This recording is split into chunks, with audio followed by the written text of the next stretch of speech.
우리 아이 경제 독립 두 번째 이야기. 나는 초등학교 4학년 때 중요한 경험을 했습니다. 우연히 은행에 갔다가 한 달에 700원씩 넣는 적금이 1년 후에 10,000원이 된다는 것을 알게 되었습니다. 나는 이 사실이 너무나 신기했습니다. 처음으로 이자의 개념을 이해하고 복리를 경험한 것입니다. 더 이상 저금통에 넣는 것은 좋은 투자가 아님을 깨달았습니다. 그런데 만약 그때 누군가 나에게 주식을 가르쳐 줬다면 적금을 들었던 것보다 훨씬 더 큰 부자가 되어 있지 않을까요? 콩이 배갈이 있다고 가정해 봅시다. 누군가는 배갈을 다 먹어버릴 것이고 누군가는 50알을 먹고 50알은 땅에 심을 것입니다. 당장에는 별 차이가 없어 보이지만 시간이 지날수록 후자가 가진 콩의 개수는 기하급수적으로 늘어날 것입니다. 이것이 복리의 무서움입니다. 오늘 10,000원, 20,000원 아낀 돈으로 조금씩 꾸준하게 투자하면 10년, 20년 후에는 상상할 수 없을 정도의 엄청난 자본으로 불어나 있을 것입니다. 불을 열심히 없앤 사람과 불을 아껴서 투자한 사람의 차이는 시간이 갈수록 엄청나게 벌어지게 됩니다. 자본주의에서는 노동과 자본이 함께 일해야 합니다. 한국 사람들은 자본이 일하게 하는 데에는 익숙하지 않은 것 같습니다. 자본이 은행 예금이나 원금 보장형 상품에 머물러 있다면 아직 본인의 자본이 일을 하지 않고 있다는 증거입니다. 원금 보장이 되는 은행 예금보다는 단기적으로 위험하더라도 주식 투자를 반드시 해야 합니다. 다만 연령에 따라서 주식 비중을 조절할 뿐입니다. 한 일간지에서 한국 엄마들의 경제 지식 수준이 아주 실망스럽다는 기사를 보았습니다. 복리 개념을 이해하는 엄마들은 20%가 안 되는 데 비해 87%의 가정에서 엄마들이 경제권을 가지고 있다는 내용이었습니다. 한 가정의 경제권을 책임지고 있는 사람이 자본주의에 대한 이해가 없다면 심각한 일입니다. 자녀들에게 어렸을 때부터 소비가 주는 자극적인 즐거움에 앞서 이익을 창출하는 즐거움을 알게 해야 합니다. 그리고 그것을 알게 하는 가장 좋은 방법이 주식입니다. 쓸데없는 지출이 어떻게 미래의 수입 원천으로 바뀌는지 보여줄 수 있기 때문입니다. 또 주식에는 그 나라의 정치, 경제, 문화가 반영되어 있기 때문에 세계 사람들의 경영 철학을 배울 수 있는 산교육을 제공할 수 있습니다. 부모님들이 바뀌어야 한국의 미래가 있습니다. 사교육비에 쓰는 비용을 자녀들의 미래를 위한 투자로 전환해야 합니다. 그보다는 국내외 주식 투자를 위해 자녀와 함께 연구하고 토론하는 것이 어떠한 사교육보다도 훨씬 더 자녀의 미래에 도움이 됩니다. 주식 투자는 어렸을 때부터 하는 것이 훨씬 유리합니다. 복리가 주는 경이로움을 충분히 즐길 수 있기 때문입니다. 자녀에게 장난감을 사주는 대신 장난감 만드는 회사의 주식을 사주는 것이 훨씬 현명한 방법입니다. 어려서부터 꾸준히 주식을 사준다면 자녀가 사회에 진출할 시기에 이르렀을 때에는 앞선 출발을 하게 해줄 수 있습니다. 굳이 취직에만 매달리지 않아도 될 것입니다. 자녀들이 좋은 점수를 받아야 성공한다는 부담이 덜어지면 옆에 있는 친구를 경쟁자가 아니라 미래의 동업자, 협력자로 볼 수 있는 여유가 생깁니다. 그리고 무엇보다 아이들이 어릴 때부터 꾸준히 실천한다면 오랜 시간 몸에 부를 창조하는 사람의 생활 방식을 입력한 어른으로 자랄 것입니다. 어렸을 때부터 주식을 사주고 주식 투자를 통해 아이의 몸에 자연스럽게 돈에 대한 감각을 심어야 합니다. 자녀들의 경제 독립이 너무나 중요합니다. 지금부터라도 사교육과 낭비성 지출을 멈추고 매일매일 여유 자금을 만들어서 투자로 전환해야 합니다.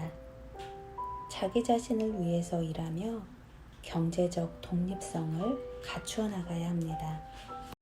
미국에서는 어려서부터 금융교육을 하기 때문에 비교적 주식 투자에 대한 이해도가 높습니다. 한국과는 상반된 모습입니다. 한국에서는 주식 투자라고 하면 거의 도박처럼 여기는 것 같습니다. 왜 그런 차이가 날까요? 금융교육을 철저히 받은 미국인들은 왜 위험한 곳에 많은 돈을 넣어두고 있는 걸까요? 한마디로 답한다면 자본주의를 이해하고 있기 때문입니다. 자본가만이 부자가 될 수 있다는 간단하고도 명쾌한 사실을 이해한 것입니다. 창업을 하지 않고 자본가가 되는 길은 없을까요? 주식에 투자하는 순간 간접적인 자본가가 됩니다. 주식에 투자해야 하는 이유의 시작점입니다. 복잡하게 생각할 필요 없습니다. 주식에 투자함으로써 우리는 직접적 자본가들과 동업을 하는 형태로 자본가가 됩니다. 회사의 지분을 갖는 것은 다르게 말하면 동업자가 되는 것입니다. 주식 투자는 노후를 대비하는 데 있어 가장 좋은, 특히 지금과 같은 저성장, 저금리 시대엔 거의 유일한 방법입니다. 주식을 해야 하는 근본적인 이유는 월급쟁이가 자본가가 될 수 있는 유일한 방법이기 때문입니다. 결론적으로 자식에 대한 잘못된 투자, 즉 사교육비, 과도한 소비 등을 주식이나 펀드로 전환해야 합니다. 주식 투자를 보면 한국인의 조급함이 잘 드러납니다. 주식 투자를 단기적인 주식 가격을 예측하여 잦은 매매를 하는 것으로 오해하고 있습니다. 또 미국에서는 대부분의 사람들이 주식 투자 이유를 노후 준비라고 답하는 반면 한국에서는 단기적 목돈 마련이라고 답합니다. 장기 철학과 단기 철학이 극명하게 갈리는 모습입니다. 시장이나 개별 종목의 모멘텀을 쫓아 주식을 자주 사고 파는 것을 마켓 타이밍이라고 합니다. 시장을 예측해서 주가가 떨어졌을 때 사고 올랐을 때 팔아 수익을 내는 방법입니다. 오랜 펀드 매니저 경험을 통해 얻은 결론은 마켓 타이밍은 불가능합니다. 한두 번은 성공할 수 있지만 계속 맞출 수는 없기 때문입니다. 카지노에서 돈을 벌 수 없는 이유와 마찬가지입니다. 주가의 오르내림을 맞추는 것 자체가 부질없는 행동입니다. 그러나 많은 사람들이 이 불가능을 맞추는 게임에 몰두하고 있습니다. 시장의 움직임을 예측해서 단기적인 이익을 위해 자주 매매를 하는 것은 장기적으로 결코 옳은 투자 방법이 아닙니다. 눈이 오나 비가 오나 항상 투자가 되어 있어야 합니다. 주식으로 돈을 버는 진짜 방법은 주가가 오르내림을 거쳐 10년, 20년 후에는 100배, 200배가 되는 주식을 찾아서 오랫동안 투자하는 것입니다. 화폐 가치는 장기적으로 하락하지만 좋은 회사의 주식 가치는 시간이 갈수록 올라가게 되어 있습니다. 대기업에서 평생을 일하다가 은퇴하신 분이 70이 넘은 연세에도 택배회사에서 고달프게 일한다는 사연을 들었습니다. 아파트 관리비를 낼 돈이 부족해 어쩔 수 없이 선택한 길이라고 했습니다. 왜 이렇게밖에 될 수 없었을까요? 그분의 대답은 젊었을 때 자식 교육에 대부분의 자산을 썼고 노후에 대해서는 별다른 생각이 없었으며 막연히 모든 일이 잘 될 거라고 믿었다고 합니다. 도움을 많이 주었는데도 불구하고 자녀들조차 자주 찾아오지 않고 경제적인 도움을 주지 않는다고 합니다. 많은 사람들이 공감하는 사연 아닐까요? 만약 젊은 시절로 돌아갈 수 있다면 어떤 선택을 해야 할까요? 아마 자녀들에게 들어가는 돈을 최소화하고 노후 준비를 일찍부터 시작했을 것입니다. 미리미리 노후를 준비했어야 하는데 대부분의 사람들은 은퇴에 대한 설계가 없었습니다. 사교육비 등 자녀들을 위해 많은 돈을 지불하고 열심히 일하기만 하면 노후가 저절로 준비되는 것처럼 생각합니다. 하지만 이제 100세 시대입니다. 은퇴 연령을 55세라고 가정하면 은퇴하고도 50년을 어떻게 살아가야 할지 고민해야 합니다. 지금부터라도 수입의 10%는 노후 준비를 위해 투자해야 하고 잘못된 지출을 투자로 전환해야 합니다. 사교육을 당장 끊어야 함은 물론입니다. 미국에는 401k라는 퇴직연금 제도가 있습니다. 소득의 10%를 노후를 위해 투자하는 제도입니다. 회사 측에서도 직원들의 노후를 돕고자 본인이 투자한 금액의 일정 부분을 보존해 줍니다. 세금 혜택이 있기 때문에 가입하지 않을 이유가 없습니다. 이는 실제로 미국의 많은 사람들이 노후 준비를 하는데 큰 도움이 되었습니다. 한국에도 비슷한 제도가 있습니다. 많은 기업들이 퇴직연금을 도입하고 있고 연금펀드 제도도 있습니다. 특히 연금펀드는 연간 400만 원까지 가입할 수 있고 세금 혜택도 있습니다. 퇴직연금, 연금펀드에도 관심을 기울이고 지금이라도 시작해야 합니다. 매일매일 아끼는 돈으로 투자해야 합니다. 일찍 시작하고 오랜 기간 투자해야 합니다. 단기간 주식 가격의 등락은 무시해야 합니다. 월 50만 원을 자녀를 위해 30세까지 꾸준히 투자한다면 그래프에서 알 수 있듯이 월 50만 원을 30세까지 꾸준히 투자했을 때 0세부터 투자를 시작했다면 6억 1천에 달하는 자본이 되지만 10세에 시작하면 2억 6천이고 20세에 시작하면 1억도 만들기 어렵습니다. 결국 주식을 투자하기에 가장 좋은 시점은 0세라고 할 수 있습니다. 태어나자마자입니다. 그리고 두 번째로 좋은 시점은 지금 당장입니다. 매일매일 여유 자금을 만들어서 시작해야 합니다.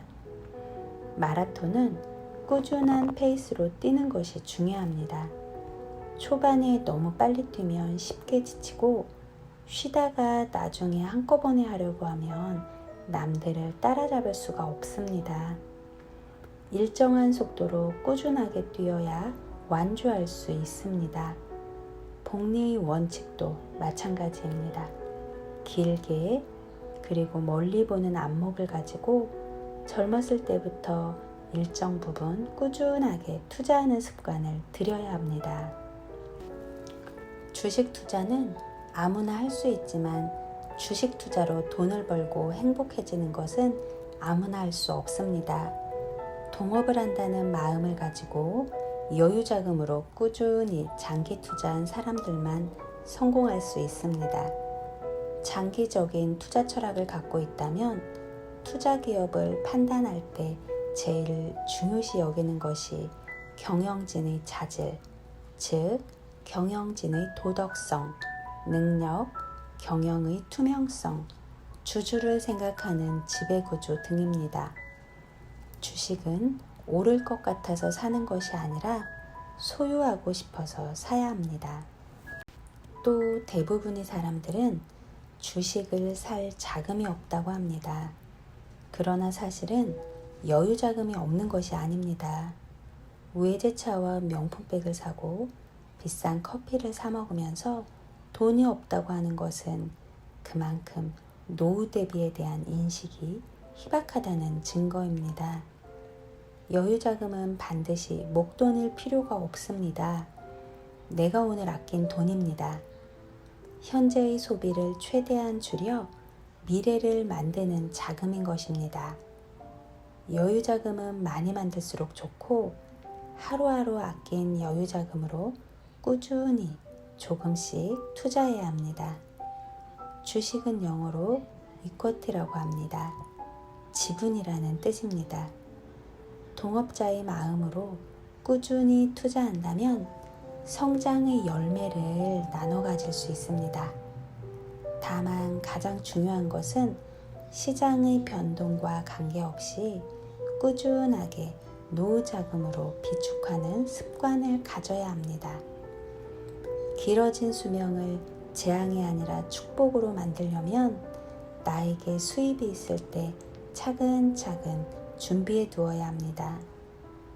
좋은 주식은 중간에 가격 등락은 있을지라도 장기적으로는 상승세를 이어가게 되어 있습니다. 이것이 바로 자본주의 원리입니다.